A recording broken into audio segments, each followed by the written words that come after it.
Right now, though, we are gearing up for another big first round heat. Matt Wilkinson taking on Bede Durbidge and Stu Kennedy. Matt Wilkinson still has a mathematical shot at that world title coming into this contest. Here we go. It's Bede Durbidge who's going to grab that rail and tuck in first. He's not going to get the exit, but some time enjoyed behind the curtain there. A bit of vision. You got to deal with all those sets on your head. A great entry into that wave. Unfortunately, it didn't cooperate. Didn't open up on the end there, but a beautiful lip line flowing over him as he grabbed the rail, put his hand out for the gauge, leaning forward on that front foot, setting that rail, and almost was looking at the doggy door and then realizing he was going to get his head taken off. A lot of times they say you're safer inside the barrel by rib curl. Matt Wilkinson up at the moment, driving off the bottom. Gets that first turn done quickly and throws up another maneuver. So 2 solid hits, and this should probably be the best wave we've seen today. It wasn't a big wave though.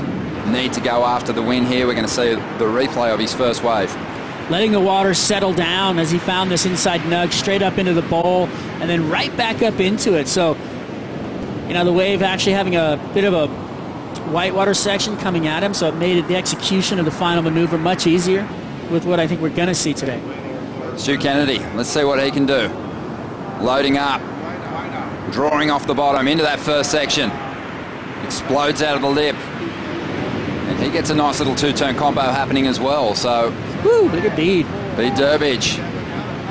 Eyes off a nice looking little barrel. He'll find the exit, gets spat out, and finishes with a float on the inside. Conditions on the improve already by the looks of things. Perfection. Stewie's wave got himself a little pump down the line. Corners off, slams it straight up into the lip, and then finishes with a nice little tap right there. Not full throttle on the 2 turns, but Bede, the wave was just absolutely the winner here. And if he could have been a little bit deeper, he would have come away with a really great score. From this angle, you can kind of see what the judges are seeing. But you can kind of see his board and the foot the whole time there. With that, the score is not going to go excellent, but it'll definitely put up a good score. I guess, too, at this stage of the game, Strider put up a solid score for the day so far.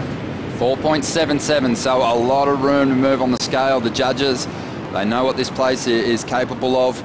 They know what it can serve up. You can see even on Bede's wave as Matt Wilkinson tucks into this one. It's so round, this barrel, that it's pretty shallow out there. Going twice as fast as you would think. I mean, he came off the bottom right there and was going so quick that he, you know, kind of outran the barrel. And again, positioning. He was a little too far on the shoulder here, where if he could have taken off behind it and backdoored through that section, he would have come up with a huge score right here. But he's going to get something maybe the same around as Bede Durbidge, possibly even a little bit lower. On the inside, Stu Kennedy finding a bit of a corner here, trying to drive around this section. He's going to get pinched though. 14.5 minutes to go. Wilco's still out in front. And you might see yourself just scratching through and jumping that second round. Stu Kennedy at the moment trying to get himself the lead. Up into that first section, falls out of the lip. This guy's been free surfing around the event so well. It seems like the pressure of a run of poor results has finally left him, and he's able to do some of his better surfing now. He does not want to give him any space. There's the replay off the bottom, a little slam, jumps off that lip to find some free fall down to the bottom. Look at all that water at the bottom. That's what I was talking about. Trying to get through all that. And in it, trying to slam it, and then that thing just sucked out and caved right underneath him, having a little, like, step in the face, jumping off of the other one. You'll watch it here. So the first turn back up into it.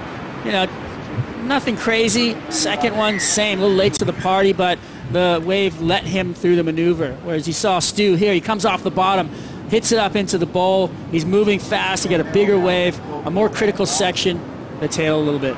Here's Bede in the 4.77, finding a little tube time and a speed line float to finish out. That was just a positioning thing for Bede, because if he would have just been a little bit deeper, bigger ones looking like the tube starting to open up for them. Bede Durbidge taking off, and he is chasing a 3.13 on this wave. He's not going to get it. So 1 minute and 20 seconds to go. He's going to struggle to get back out there, and as Wilco goes on the lookout for a 3.23, it's not a big score. Great control under the lip, and he'll find the exit. That wave spitting him out. Hangs on to an awkward floater to finish that wave off, but world title contenders, those red jerseys throughout the season, but so far, those form surfers coming to the party here on the second day of the event window, the first day of competition. Here's the replay. Did really well to slow himself down enough to disappear, and that thing just sucking in some air, spitting it out at the end. Bede got this one on the same wave, going right, trying to find some cover.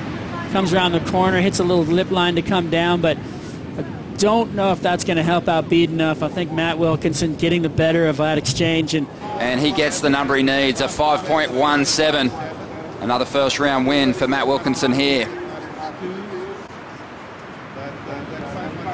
It's going to be interesting to watch all these first eight heats and all the title contenders and what they're all going to do.